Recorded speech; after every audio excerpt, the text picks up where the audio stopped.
Prenez 24 femmes passionnées par l'environnement. Faites-leur vivre l'aventure Earthship Sisters. Et là, vous révélez de puissantes entrepreneurs à impact pour l'environnement. Ce podcast est soutenu par notre partenaire, Earthship Sisters, un accélérateur de leadership environnemental au féminin. Une communauté grandissante de femmes dynamiques et aux profils variés qui osent s'impliquer pour changer notre société et semer l'envie d'agir. Alors, retrouvez-les à l'occasion du Congrès mondial de la nature à Marseille en septembre aux espaces Générations Nature. Bonjour et bienvenue sur Expérientiel, le podcast du tourisme positif. On vous emmène dans un voyage vers un tourisme respectueux de la planète du vivant en partant à la rencontre d'acteurs engagés. À travers leurs histoires, nous allons découvrir des femmes et des hommes visionnaires, des leviers d'engagement qui sèment maintenant des graines de réflexion et d'action pour un tourisme positif. Je suis François Huet, ambassadeur du tourisme positif avec une expérience internationale animée par le développement d'un tourisme de sens, proposant des expériences vertueuses en lien avec son territoire. J'accompagne les acteurs du tourisme, mais pas seulement, dans l'évolution de leurs activités vers un tourisme positif. Pour ne rien manquer à notre actualité, suivez la page expérientielle sur Facebook, Instagram et LinkedIn.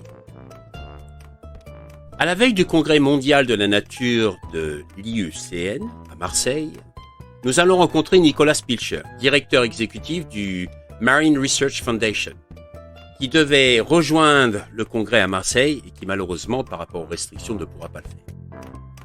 Nous avons travaillé avec Nick sur un programme de préservation de tortues vertes aux Maldives dans un 5 étoiles, le Banyan Tree Vabbinfaru. Nick est le parfait ambassadeur pour réfléchir comment le tourisme pourrait laisser un héritage positif aux générations futures. Il nous emmène dans le monde de la recherche scientifique pour préserver la biodiversité en toute intelligence. Alors sans plus attendre, je vous invite à faire une pause dans un lieu confortable et calme pour prendre le temps de découvrir la passion et l'engagement de Nick. Bonne écoute.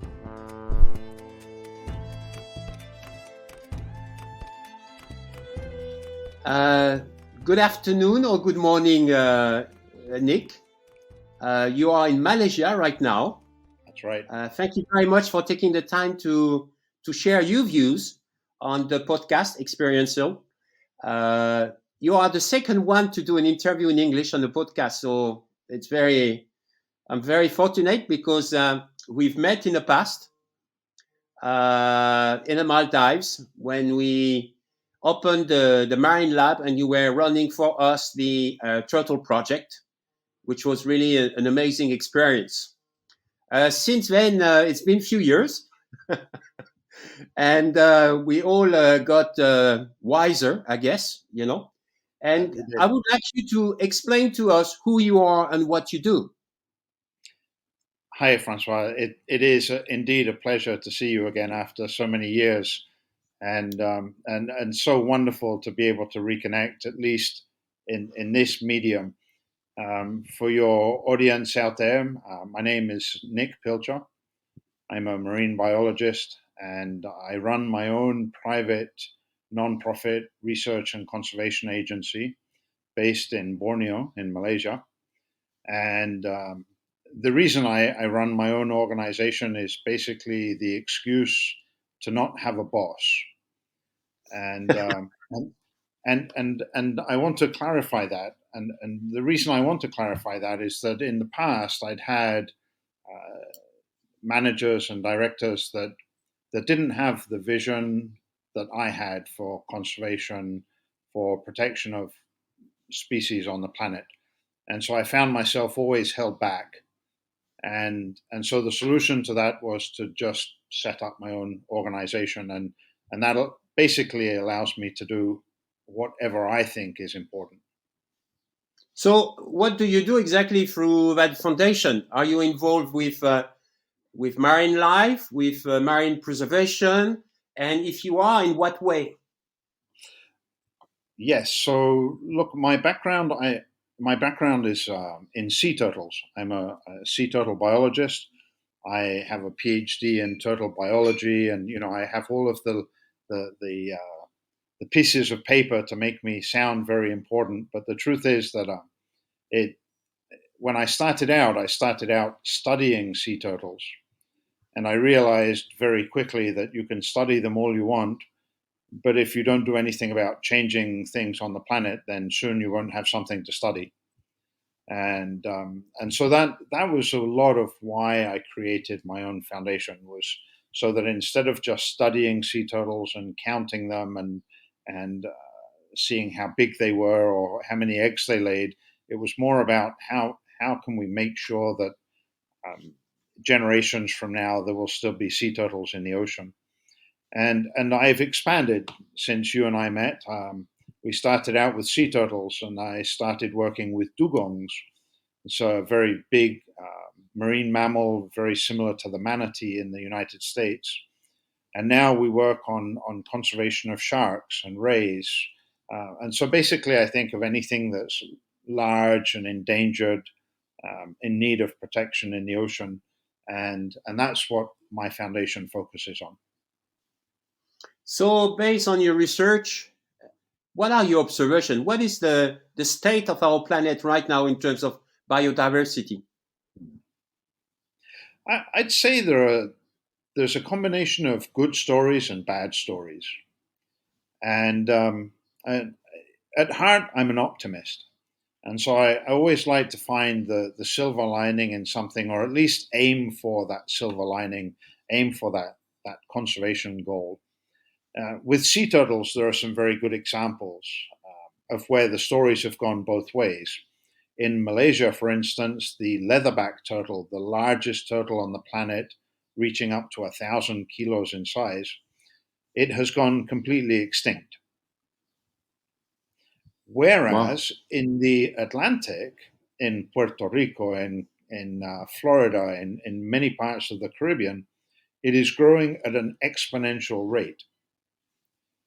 And the reason for both of these is that in the Caribbean and in the Atlantic side, this comes on the heels of 30, 35 years of very, very solid conservation action on the ground. Whereas in Malaysia, the reason these animals went extinct, unfortunately, was because we basically counted them to death. We counted them in the 50s when there were thousands, and we counted them in the 60s when there were less than that, and we counted them in the 80s when there were hundreds, and by the 90s there were tens, and by 2010 there were zero. And we counted them until they died. But why did this disappear? Is it linked to the climate change? Is it linked to overfishing? Is it linked to pollution? Is it linked to the sea acidification? What is it? So in this particular case, in the Malaysia leatherback turtle case, it was due nearly entirely to fisheries and mismanagement. And it's too long of a story to tell, but basically the villagers were collecting eggs. And in the early years, prior to, say, World War II, they would collect eggs just for themselves to eat or to share amongst family. But after World War II, it became a commerce. And instead of collecting 1 or 2 clutches of eggs, we collected every clutch of eggs for 40 years. Not one single egg made it from egg to hatchling. And it doesn't take a genius to understand that if you don't put babies back in the ocean, one day you won't get adults coming back. But the world is littered with examples like this. This is just one species in one example. But on the other hand, in Malaysia, the green turtle is propping up the entire Southeast Asian population. So the Sabah side, Sabah is a state in Malaysia on the Borneo side, actually where I happen to live. And the population of green turtles here has been so well protected that it is the most robust population in Southeast Asia. So here what you're telling me is that if we put the right action in terms of preservation, we can have a positive impact. Absolutely. And this has been demonstrated time and time again across the planet. In the Seychelles, hawksbill turtles were hunted until near extinction. And then the government put its foot down and changed the laws and conservation action. Today, all of the people in the Seychelles that used to hunt sea turtles are the very protectors of that same species. There are multiple examples of very, very good turnarounds. That's the way to say it. In Hawaii, the green turtle was headed for extinction. Laws came in and conservation action came in. And today there are more green turtles than there were before exploitation days. So with the right conservation action, it can be turned around. So we could do the same with sharks. We can. And in some places that is happening as well. Go ahead. Because I was reading yesterday that there is the sword shark, that is nearly extinct. And I remember when I was in the Maldives, talking to a local fisherman, an old man who had some tuna, but next to it he had some shark fins. And we asked him the questions: why does he get the shark fins, and what does he do with the sharks? And he was explaining to us that obviously a kilo of shark fin was making more money than a kilo of tuna. And this guy had no awareness of what would be the impact of his actions. So that was quite interesting. And then obviously he would cut the fin of the shark and put back the shark in the sea, which was terrible. So I think also what we need to do here with the sharks, maybe it is to create much more awareness, education. And how can we do that? Look, to a big extent, that is starting to happen across the planet. There is a big move towards decreasing the trade in shark fins. There are rules and regulations for the large industrial fleets that they are not allowed to just bring home the fin. So if you want to bring home something, you have to bring home the whole fish. And so what happens, if you're a commercial fishing boat and you're out at sea and you want to load up your freezer with fish that has zero value except for the fin, then you tend to change your ways. And there have been many international programs that are leading slowly but surely towards a decrease in the capture of sharks because of shark fin. I'm not going to say it's over. It's not. It's still a major threat. But it's not the threat it was 20 years or 30 years ago. Things are changing. The challenge with this is that it takes multiple players. It takes the fishermen themselves. It takes the government agencies involved in import and export. It takes customs agencies, and it takes the shipping companies themselves, right? And I just recently participated in an excellent seminar where one of the top people at the Swire Group, that of Cathay Pacific and shipping and everything, and he made a great point. He said, we don't want to be part of this. We really don't. It hurts us when we find out one of our containers has a shipment of illegal wildlife of some form or another. He says, we don't get up in the morning thinking, let's go and kill wildlife. And I thought he made a great point. There are many people on the planet that are implicated in this indirectly and completely unwittingly. And that's the challenge that we have now is overcoming. How do we get everybody to be part of the solution rather than having little groups here and there that allow everything to slip past us? Yeah, I agree with you. I mean, this is the case in the tourism industry. If you think about it, you have hospitality on one side, you have airlines on the other side, you have tour operators, travel agents on the other side, and then you have the people with touristic activities. And what would be fantastic, and governments obviously, what would be fantastic, it's actually to bring everyone around the table and say, look, we are not perfect, okay? And we're not here to judge anyone, but we're here to say, what is it we can do to improve and to have a positive impact? And what was interesting is recently I interviewed a a professor in economics in France, and she was telling me we shouldn't talk about sustainable tourism. We should talk about positive tourism. Because she said what was interesting is that with a positive tourism, we are not judging others' actions. We are building on positive mindset. So that means that the intention for the professionals as well as for the tourists is to have a positive impact, to do positive things. Who wants to do negative things? Not many people. I don't know many. So yeah.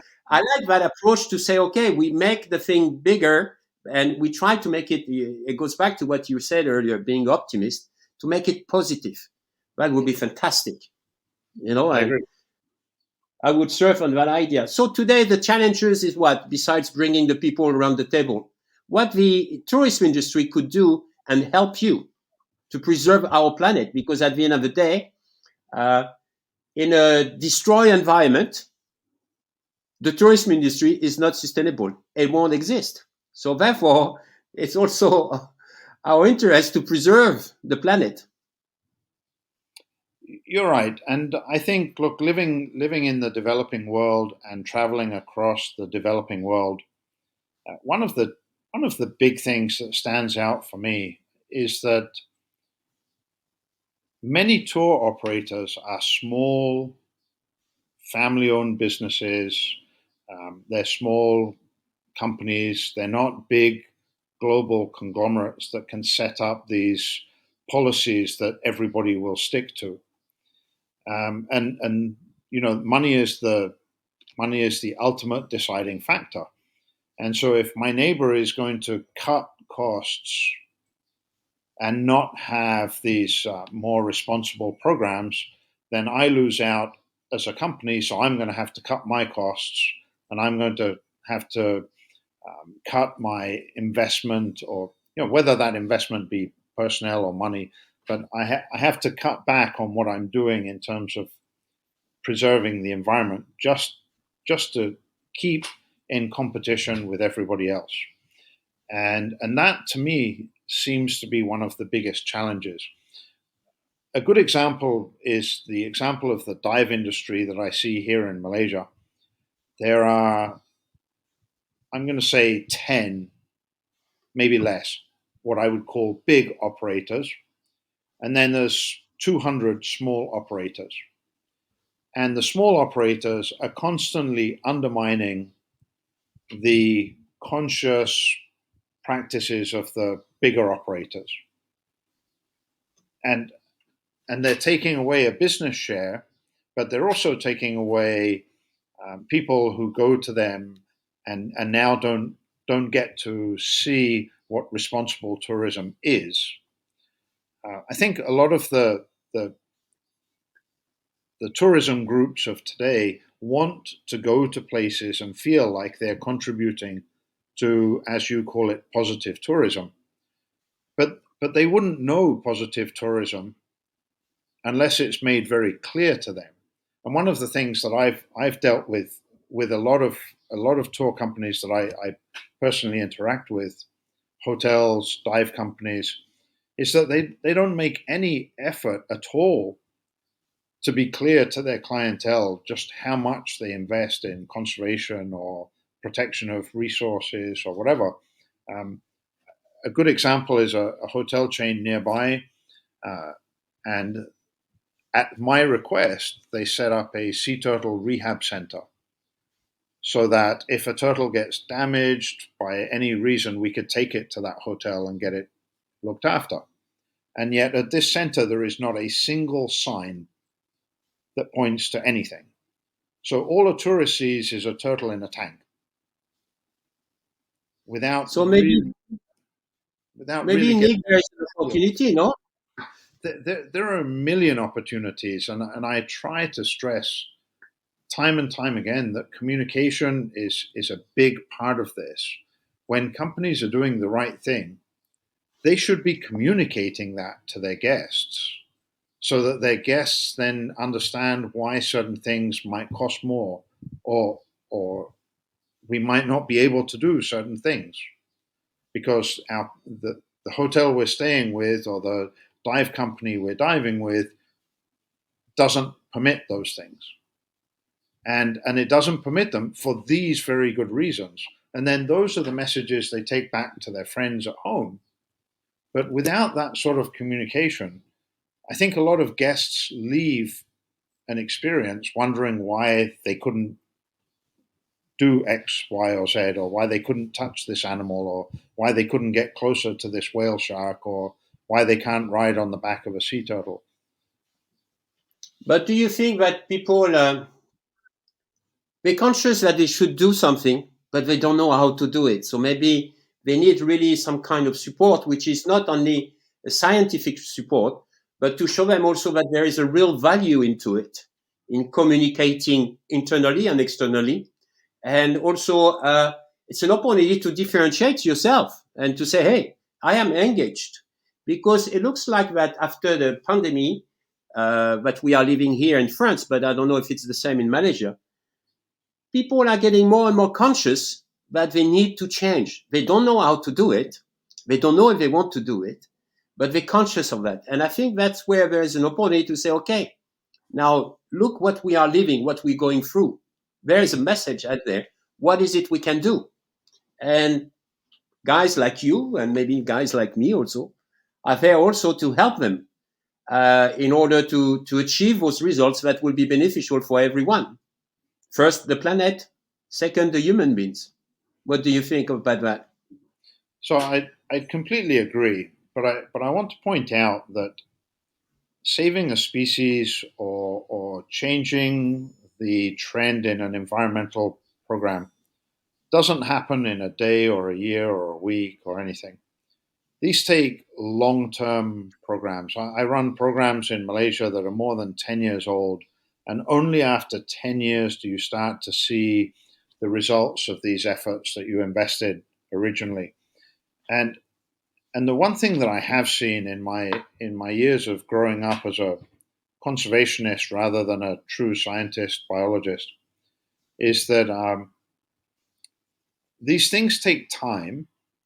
And when we get these companies that say, oh, I'm just going to give money to some environmental program and that's going to make me look good and make me feel good, in reality, those things are a complete waste of money. It's like throwing money down the sink, because it's a little program that flares up briefly for a year and then dies away, and there's no long-term lasting impact. The one thing that I'm trying to change with the way I engage with my corporate partners now is, instead of just accepting funds as being, oh, you're supporting some of the work I do, is actually to engage in more of a corporate partnership where, yes, you have some cash that you can help, but I have knowledge and guidance that I can provide. And together, if we bring both of those things together, then I benefit and you benefit, wildlife benefits and your guests benefit. But for as long as we've got these 1 year throwaway, I'll fund, I don't know, some turtle program in Costa Rica or some elephant program in Africa for a year, these things are short-lived and they have no legacy. And to me, conservation needs to be able to leave behind what I call these legacies. And if the tourism industry wants to really change as we move forward, then I think that they need to be thinking about those sorts of things. Like, how do I, as a responsible corporate player, and leave a legacy behind that somebody will look back 100 years and go, had it not been for what they did, this animal would have gone extinct, or this environment would have been destroyed, or whatever it is. And I would love to think that big tourism companies and small tourism companies alike would take that word to heart and think, how do I go to sleep at night knowing that I've left a positive legacy behind? I like that. I think I couldn't agree more, with what you said. But I think that maybe the only thing that I would change is not systematically as a corporate person or as a professional person, but as a person, as a father, And as a mother, it's to say, hey, what world am I going to leave to my grandchildren? And what I want to do, or if it's not, then what can I do about it? And it goes back to what you say. Yeah, cash is one thing, but you said it very well that we are often in a very short-term vision, and it needs to have a real commitment behind it for long-term vision, and that has to be clear from the beginning. What is our intention? Is it just to flash some money and look good for a moment? Or is it really to have a positive impact? And it doesn't have to be systematically to have an impact on my image, but to have a bigger impact. And I think for that, people really need to redefine what is the purpose as a business, as an individual, into this world. And, we used to love when we watch those movies with Miss World or whatever. And yeah, I want peaceful world, peace in the world or whatsoever. We were all laughing and thought it was, stupid. But if you think about it now, that pandemic showed us that it's a worldwide commitment and we all have our part to play. It's very important. And talking about that, you told me earlier that you are going to take part of a big international event in Marseille on biodiversity. And I have a question for you. In Paris a few years back, we had the COP21, and all those governments signed up something with no real engagement, no legal engagement. And today we realize that we are far behind and we are not meeting those engagement. So I am a bit skeptical about all those events. International events are bringing people, smart people around the table, signing big thing, making big media splash. But then in reality, what happened next? Can you give me your views? Yes, I think I follow right along behind you on those. There's one thing that I think gets lost in that explanation, and that is that unless these governments came together and recognized the challenges and the issues and made commitments, maybe they haven't been able to keep to them or whatever, but at least they were then publicly acknowledged, and it gives everybody a target to aim for. Without a target, we're all wandering around aimlessly. Nobody knows what we should be trying to achieve. I completely agree that when we're having a meeting related to climate change and we have 10,000 people flying airplanes to get to a meeting, we've just completely made a mockery of the issue related to climate change. But there's one thing that I have learned through this pandemic, and that is that as much as it is possible to meet via internet as we're doing today, it's nowhere near as effective. And it doesn't bring anywhere near the human dimension, the passion, the feelings, that the look in someone's eye, or the shrug of a shoulder, or the tone of voice, or whatever it might be. That these face-to-face meetings, in my opinion, are required. Now, whether they're required at the frequency that we currently have them, that's up for debate. But when it comes time to looking at these sorts of things, recall that it took, back in 1982 in Rio de Janeiro, a meeting of all leaders of the planet to come together and agree that we had an environmental crisis on our hands. And had it not been for the Rio de Janeiro meeting, I don't think the planet would be as aware of the biodiversity challenges that we face. None of the targets from those days were met. But then, if you look at the way the planet is starting to think about biodiversity, and the changes we're making, the changes that are happening across the board, then those results are being addressed. And so sometimes the results of these meetings are not tangible. They're not as tangible as we would like to see. Like if we were a corporate company and we aimed for 10% sales growth over the coming 12-month fiscal period, then, okay, that's something that we either hit or we don't. And I explained to a colleague recently that the work I do, running a non-profit agency that revolves around conservation of marine species, I think of what I do very much as a corporate company. I have clients; they're my donors, they're my the people that give us funds, and I have a product. But unfortunately, my product isn't like, well, here's a box of shoes or here's a Rolex watch. My product is trust. My product is belief in what I do. My product is in saving an intangible number of animals from dying in a given year. And trying to put metrics to some of those things becomes a very big challenge. So these meetings that you brought up, the IUCN conference in Marseille later in the year, those are an opportunity for like the 10,000 most passionate people on the planet to come together and find even better ways to do what they're doing. And there's probably 5,000 people that walk away from that meeting thinking, I didn't get that. But just imagine if there's 5,000 others that did, that they go home to Borneo, to Indonesia, to the Maldives, to some island in the Pacific or a country in Africa, and they make a difference. So you're talking about the power of collective intelligence. Yes, it's look, if I can go somewhere and somebody talks to me and goes, oh, that's a good idea, I'm going to try that when I go home, then it was worthwhile. So sometimes I go to these meetings not because I personally expect to take something home, but because I personally hope I can inspire 2 or 3 other people to take something home. And sometimes we scientists, conservation practitioners, call us what you may, sometimes we don't go to these big events thinking that we're going to change the planet.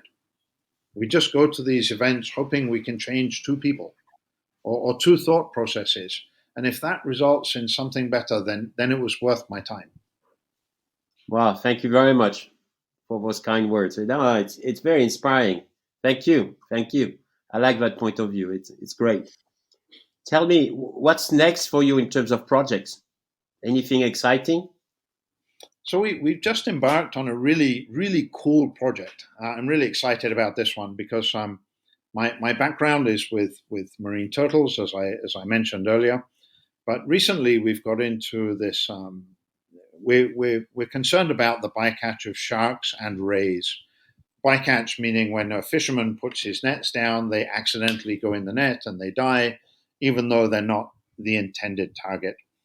And the challenge that we're facing here, and if we're facing it here, then I can tell you that many developing countries are facing the same thing, is that we don't know when and where these bycatch events occur. All we know is that a fishing boat shows up a week later with a shark in its hold, but we don't know when it caught it or where. Mm-hmm. And so we have built these really cool time-lapse cameras that are GPS linked, and they take a picture of the deck of the fishing boat every 5 seconds. And so when a shark ends up on the deck, we know where it was, and we know exactly where it was caught within hundreds of meters. And now what we're doing is we're using that data to create these hotspot maps. But we do it on a monthly basis. And what happens is that then we can show that, oh, look, these hammerhead sharks tend to be caught only in this place and only during these months. So what we can do is we can now take that, and we are actually already taking that information to the Department of Fisheries and saying, look, we're not suggesting anybody stop fishing, but maybe during the months of August to December, we don't fish over this particular area. Fish wherever you want, it's okay, but not here. And that way fishermen continue to fish, but sharks continue to be in the ocean.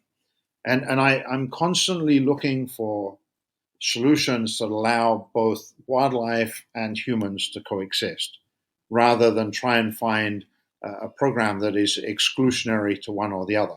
So either we do away with all the sharks and rays, or we tell fishermen that you should go extinct yourselves. It shouldn't be that way. We should be able to find solutions that have a common middle ground. And these cameras that we've built are starting to point towards places where there is middle ground. And in the absence of that information, well, we would just keep on killing hammerhead sharks. The future is that the fisheries department are going to come up with management measures. And those don't mean I'm going to create a park and put a wall around it and throw the key away. I mean, I'm going to come up with some management measure that allows you to fish and us to protect the environment. And that's the role that I like my NGO to play. We can provide the science that guides those sorts of management decisions. Very cool. Wow, that's cool. That's cool. Imagine in 20 years' time, I come to see you in Malaysia. We by the beach, having a nice drink, cool drink, and I imagine in what world we would be. What would we be looking at? Would it be a different world than today? If so, how? It'll be a different world than today, but in ways that neither you or I can imagine. For as many reasons as you and I can think back to the days of no handphones, no internet. I know, yeah, I can see it here. Yeah, I know. But look, we've gone through that, and our parents went through major changes in their life, and the planet is still here. And we've seen some major hits to the planet, but we're also seeing a whole bunch of people starting to address those and to make changes.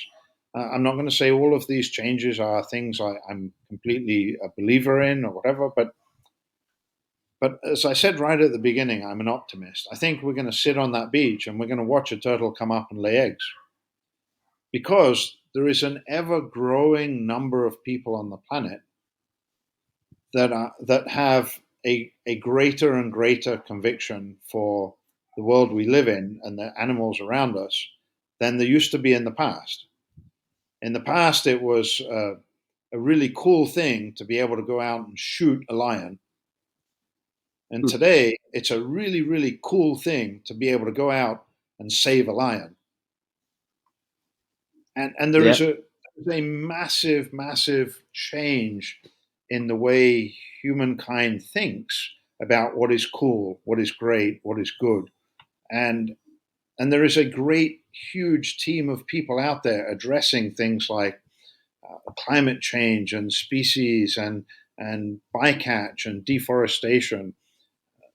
Just think that had we allowed all of that to go on unchecked, then I think you and I would be sitting on a barren beach with nothing, but we'd also have nothing to drink and nothing to eat, because it's the planet we live in that provides us with those things. So I think the great thing about the future is that society today has so much more understanding of the values of the planet we live in than was the case 100 years ago. And because of that, then I think 20 years from now, we're going to be sat on a beach that's going to have a beautiful shaded palm tree line behind it, with turtles coming up and laying eggs and children swimming in a clean ocean. I'm a firm believer in that. Looking forward that drink. Looking forward that drink. To end this interview, usually I ask my guest, what brings you a smile in your day? My children. Yeah? Yeah. Why? I don't know. I'm a biologist, and so in many ways I should just think of that as a biological process. But the truth is that, it's just, wrenches at your heartstrings, and just to see my children do well, grow up, and to see them have faith and have some sort of sense of positiveness for the planet, then that's all good.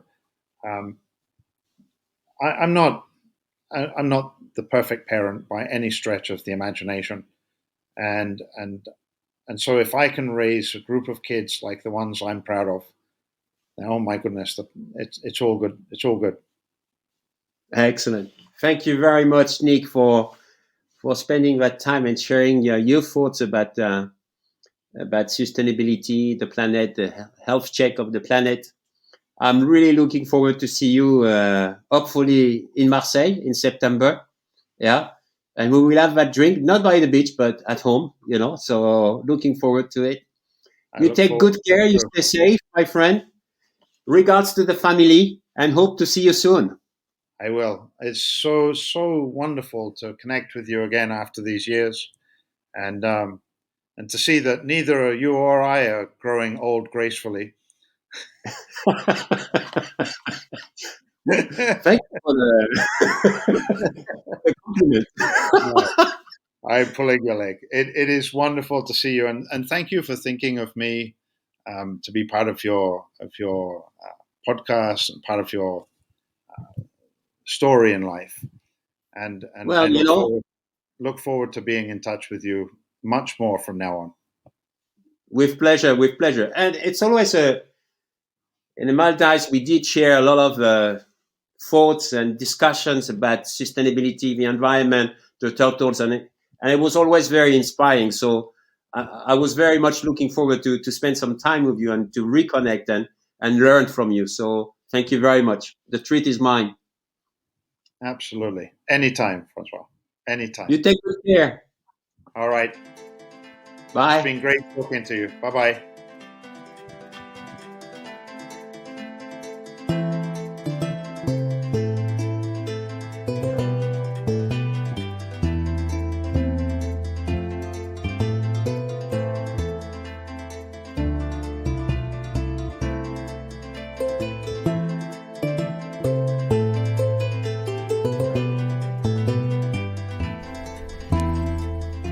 Voilà, c'est la fin de notre voyage du jour. J'espère que vous avez vraiment passé un agréable moment en notre compagnie et que nous avons pu semer des graines d'inspiration et d'action. Surtout n'oubliez pas, le tourisme de demain, c'est maintenant qu'on le construit et ensemble. C'est un tourisme qui est guidé par le sens, l'expérience et en lien avec nos territoires pour assurer la pérennité de nos métiers et de nos activités. C'est essentiel. Si vous avez vraiment aimé ce podcast, favorisez sa diffusion en lui donnant 5 belles étoiles sur Apple ou la plateforme podcast préférée que vous utilisez. Et puis, surtout, et ça c'est le plus important, n'hésitez pas à partager dans votre réseau. Essaimer la connaissance, essaimer le partage d'expérience. C'est essentiel pour chacun d'entre nous d'avoir accès à cette information. Et puis, si vous voulez continuer l'aventure avec nous, le voyage avec nous, bien, je vous invite à vous abonner pour suivre tous les épisodes gratuitement et être informé dès qu'ils sont publiés. Voilà. Je vous remercie et à très bientôt. Au revoir.